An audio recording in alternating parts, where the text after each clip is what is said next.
Okay, so here we're trying to figure out what the cost to society is of producing some item A or some product A from producer A.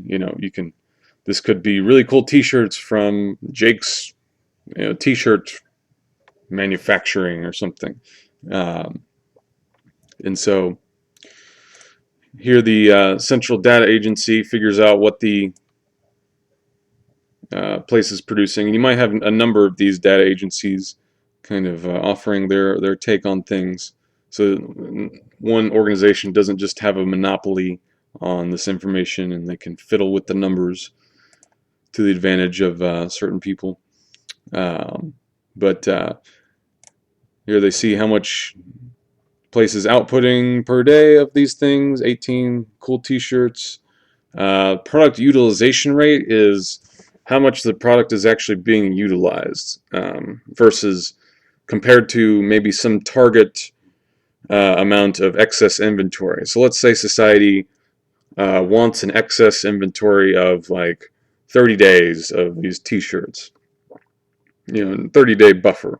So once again, should be possible for some sort of central data agency in the modern world to see how fast are these T-shirts coming off the warehouse shelves, how many days supply do we have, and so where are we compared to that target? Do we have maybe a 10-day supply, in which case products being utilized way more than we would like? That would be like a 300% product utilization rate, or maybe we have a 90-day supply.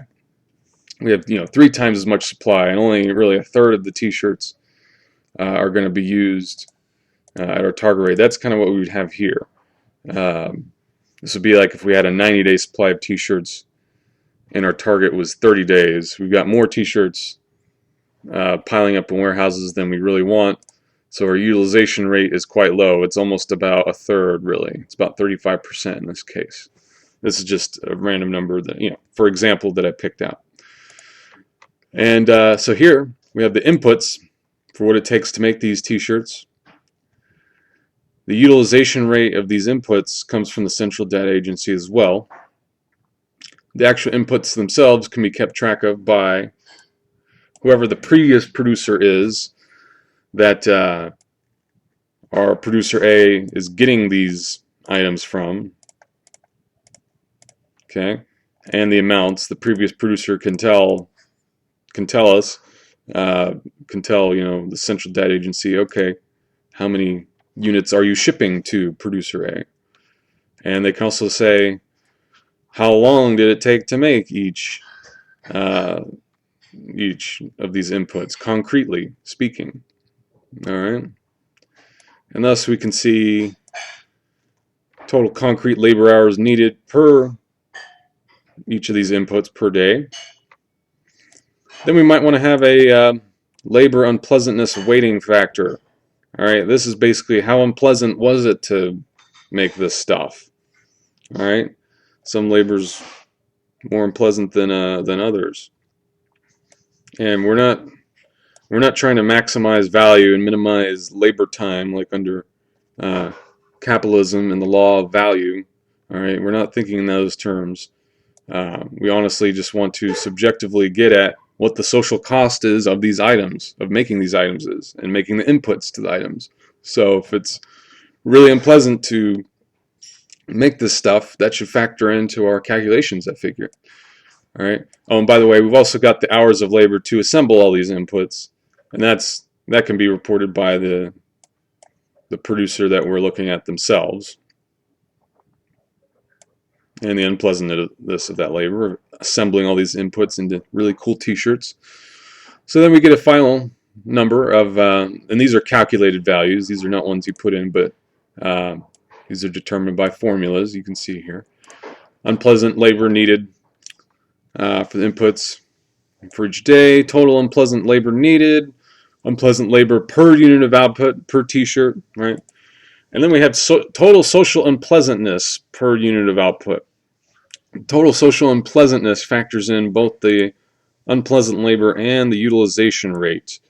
All right, so As the utilization rate goes down, in other words, we're not utilizing as much of our really cool t-shirts. They're piling up in inventories in the warehouses. People are not using them.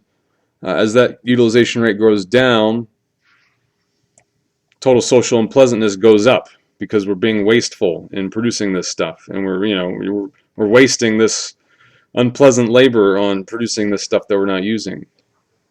So that's what that means right there. All right, so that's kind of our cost. That's kind of our societal cost, as it were, of producing one of these T-shirts. You might ask, what are the units? Well, the units are sort of labor hours modified by the unpleasantness and then modified by the utilization rate. And that's how you compare different commodities. All right, so that's the cost of society of producing one really cool T-shirt from this producer. Okay. Now let's see, what does it cost to support some particular citizen A? All right. Well, they've got different inputs that they consume from society. They've got inputs they consume at their workplace. Let's say the citizen works at this workplace, producer A. So here we see the same inputs here. Might look familiar.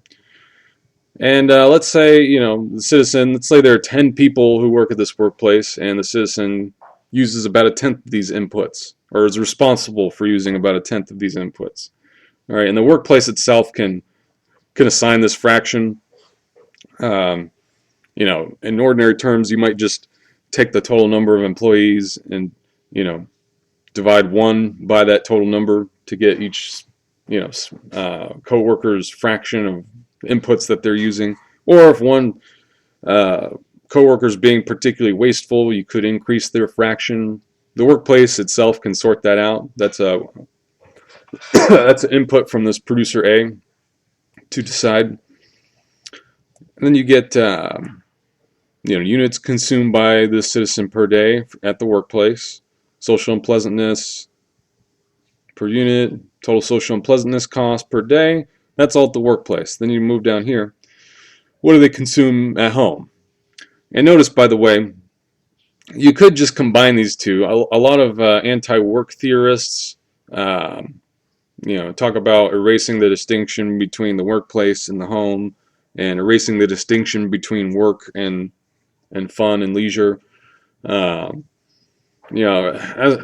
right now, the way I did this spreadsheet, I made them distinct, but you could easily just erase this row and just not make this distinction and just look at, just put everything together that the citizen uses, whether it's at the quote-unquote workplace or in the quote-unquote household, and just consider it all in one basket. There's no reason why you couldn't do that. But as far as what might make most sense to people in our present-day society right now, I decided to split these two up. And here you have some of their inputs. I didn't list all of them. Obviously, we subsist on more than just milk and bread and T-shirts, but this is just examples, things you might use. So how much does the household in general use per day of these things? A little bit more than half a gallon of milk, a little bit less than half a loaf of bread. How much? What is the citizen's share of this usage? Well, only, let's say this person's using the really cool T-shirts. Let's say, citizen doesn't like the milk so much. The roommate uses more of it. Let's say the bread, 60% of the bread's being used by the citizen. That's for the household to tell the data agency. And this sort of stuff might be, estimated like once a year. You don't have to keep track of this every day. This is like an average, all right?